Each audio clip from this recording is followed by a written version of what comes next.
Alright, well, I got a new car from Copart. Got the tools in hand. Maybe this will give you a clue what it is. We're gonna go work on it in the Z3 with no hood.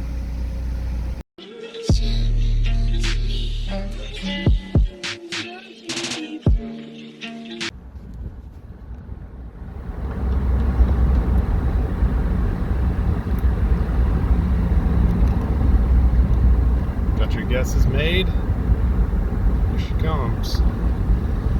Hopefully it wasn't a mistake. Ooh. Is that a Saturn Sky? Red line? Dang. Yeah, it is. And it's been a long story. Here, let me start with the car. I bid on this car. And, well, let me say it's a bucket list car. I've always wanted one. So I bid on it. Thought for sure I'd be outbid the way auctions are going lately. And I didn't. No, take that back. I did get outbid. And then Copart called me and said, hey, the buyer didn't buy it, or seller didn't approve. So someone outbid me for a higher amount. The buyer turned him down and then took my lower amount. I don't get it. Either way, they awarded me the car. But the bad part is I should have researched it before, because I found out after I had won it that this car had went through insurance auto auctions. And when it went through insurance auto auctions, it ran and drove. At Copart, it didn't run, it didn't drive, there was no key. So, now you're all caught up. I went and got a key cut for it. The guy claimed that if I do three different 10-minute cycles of the key, it should learn it. If not, I gotta tow it to a dealer. And what the heck is that? Why is there a random red light? I was noticing that. It's like random mesh on this side and then a fog light on that side. Sorry, lost my train of thought. Anyway, so I brought tools over to put a battery in it. With the battery in it, I have a key, chipped key. We'll test his theory. If not, I am gonna have to tow this to the dealer. Oh, other bad news. When my shipper brought it here, he started unhooking it and it just took off and went. So the e-brake didn't work.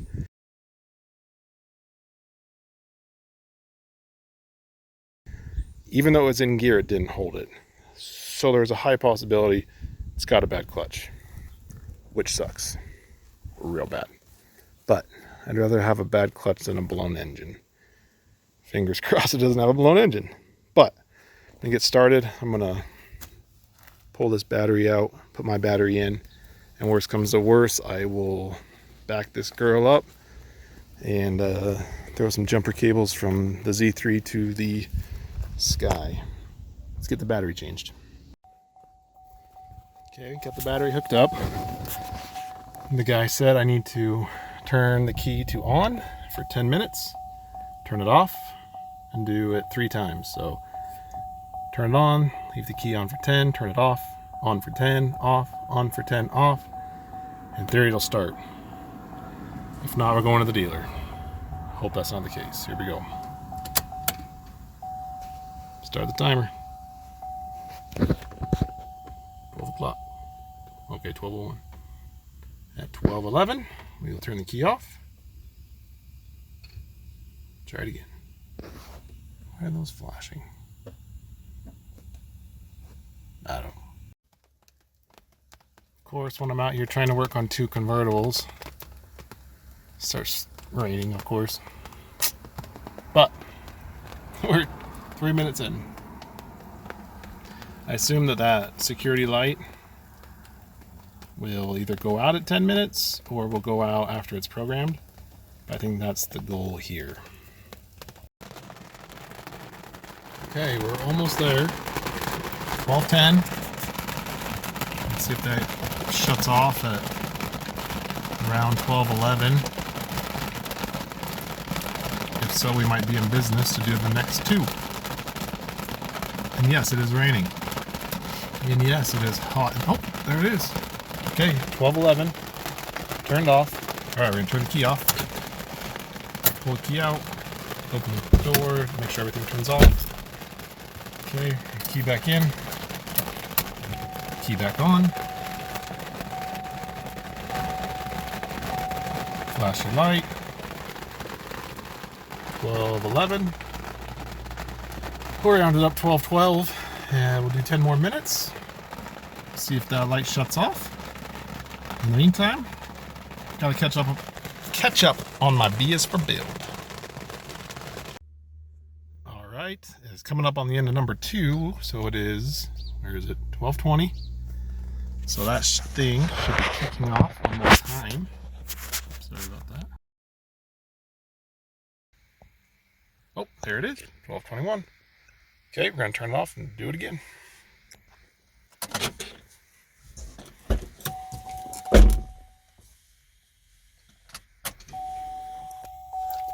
So this should be the 3rd and final time, and in theory, it will be programmed.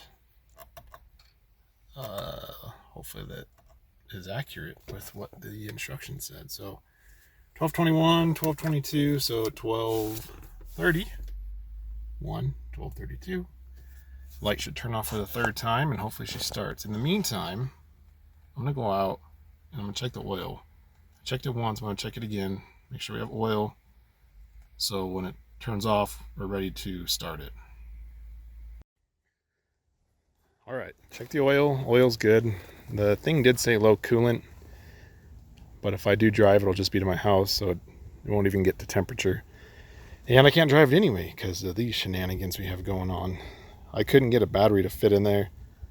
This is the right size one, and it was a pain to get out of it. So I have this one finagled in there for now to do this learning process. And I'm hoping that after the learn is done, I can put that battery back in, use old Z3 over there to jump starter. And well, I'm going to try to start it like this, but try to jump start it with that battery in it after this whole thing's done. Oh yeah, you see that? You have to take the fender off to get the battery. Good job, GM. All right, 12:30. Light's still on. Truck's going by. Okay, so any second, minute-ish, the light will turn off, and in theory, it will be programmed. Kind of excited, kind of nervous, because I have no idea about this car. Like I explained, it ran and drove at the first auction because I had a key. Second auction, no key, didn't start, didn't drive.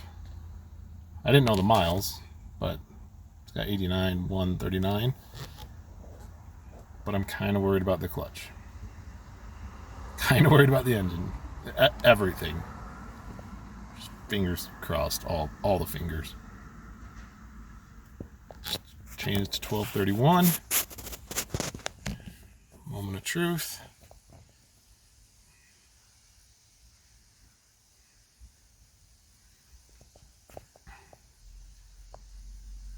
I almost don't want to film the first start because it could be catastrophic. We're going to do it. We're going to do it. There it is.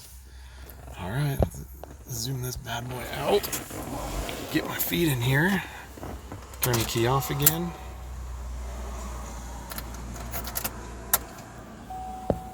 I hear a fuel pump. Lights off. Oh boy.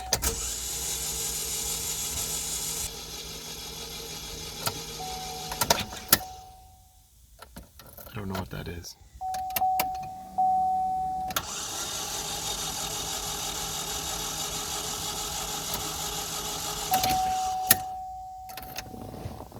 Almost sounds like a starter, but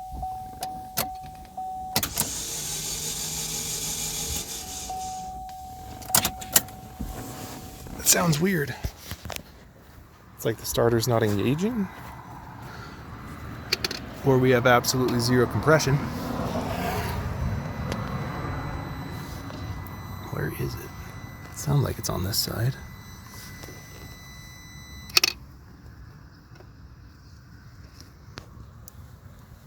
I think it's down there. See a red wire. Usually means starter. Alright, I'm gonna look at it some more. Well, as you saw, it was cranking over. And if you've heard that sound before, it sounds like absolutely zero compression, which is bad. So I'm gonna pull these coil packs off and pray that someone tried to make it sound bad by removing the spark plugs. So I'm gonna pull these off and see if there's spark plugs in these holes. We're driving! Just kidding. Yeah, no compression. So we're going to tow it home and see if maybe it was the timing. Hopefully it didn't destroy the engine. If not, I guess we have another quarantine project or maybe a winter build, but for now we're taking her home. Alright, well I got the car home and I'm pulling the valve cover off. And I haven't seen too many videos on how to remove this, but it's just a bunch of 10mm bolts all the way around. There's one down in here. You don't have to pull those. And then one there, one there, one there. The stud up under here, wherever that empty hole is. And then a couple more on this side. I undid the coil packs, took them out. And then I couldn't figure out how to get this off. Kind of seems like it just pulls, and I'm probably missing the right fitting tool to remove it, but I pulled it off down the turbo because it had a 10mm bolt on it. Yeah, so it just goes in right there. Pretty sure it's some sort of PCV system, but and then this one has a little plug there, unhooks from there, and now it should pull off. And I'm going to assume my suspicions are correct about the timing chain because I kind of reached around, no homo, and felt it. And I'm pretty sure it's completely missing, probably sitting in the bottom of the oil pan.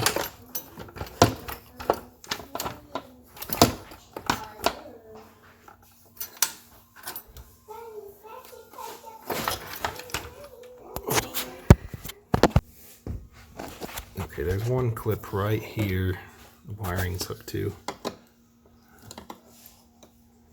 Sorry, right there. So if you're pulling on it, it doesn't come out, that's why. And I can already see that that is the bearer of bad news right there. There is not a chain on it at all. Lovely.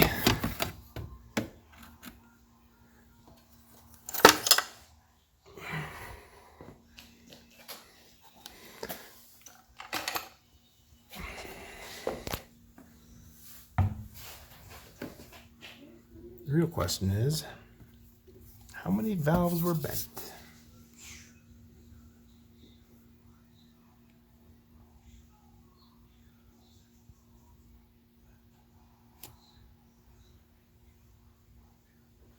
I don't see anything obviously sticking out besides completely missing timing chain. That who knows where it is. Oh, I see it down in there. Look at that. See it down there? I'm gonna get the light down there. Oh, it's not gonna focus. Oh, right there. See it? It's there. Not where it's supposed to be. Looks like we're gonna be pulling the front timing cover off. Which, I guess that'll be its own video in itself. How to do a timing chain on a Saturn Sky Redline. So I guess that'll be the end of this video. Short and sweet and disappointing. Stay tuned. We're going to get this thing fixed.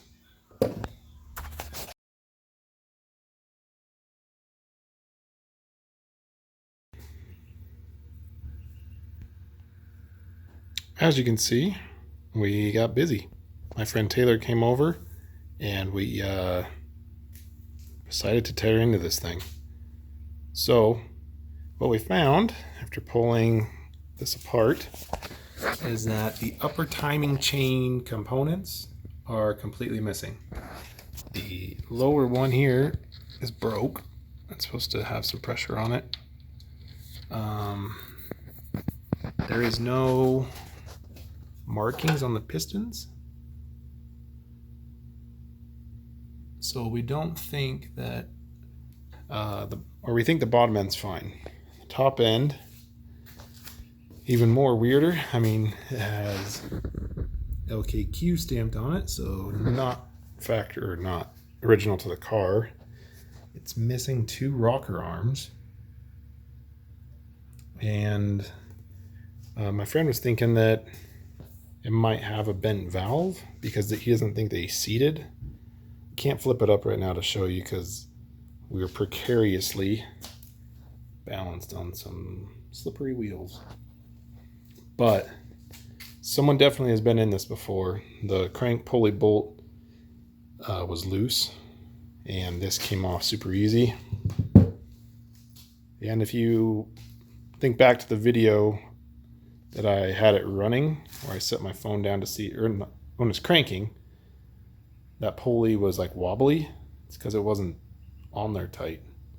So someone has been in here, which is still strange because it ran and drove at the one auction. It's had like 100-ish miles put on it since. Someone took this all the way apart, they took the timing all out of it, reassembled it, put it back together, and sent it to auction. It's just strange. I don't know, fraud, gave up on it and thought you can't sell it disassembled like this, so just stuck it all back together. I don't know. It was very strange. So my plan at this point, new head gasket. Maybe Taylor was telling me to reuse these, but I don't think I'm going to be that sloppy. I might just put ARPs in it. I don't know. I don't know if it's necessary. I don't know how big a horsepower I'm going to shoot for on this. Probably not a whole lot over, just a tune and some more boost. But yeah, for now, order head gasket set, head bolts. I gotta order at least 2 rocker arms, and then upper and lower timing components. That's the minimum there. And then I gotta find out how to time it, so I'm probably gonna be searching on YouTube. So after I get all that ordered, reassembly time. I got new belts too, because those were apparently bad as well.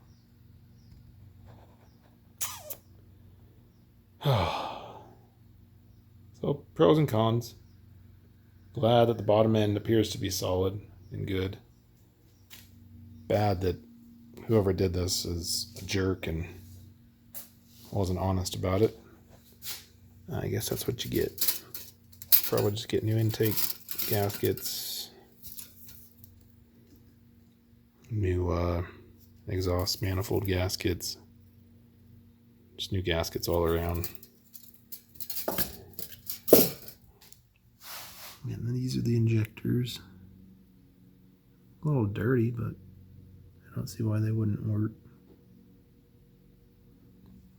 It's not seized up, but I think that'll be it for now. Sorry I didn't film anything.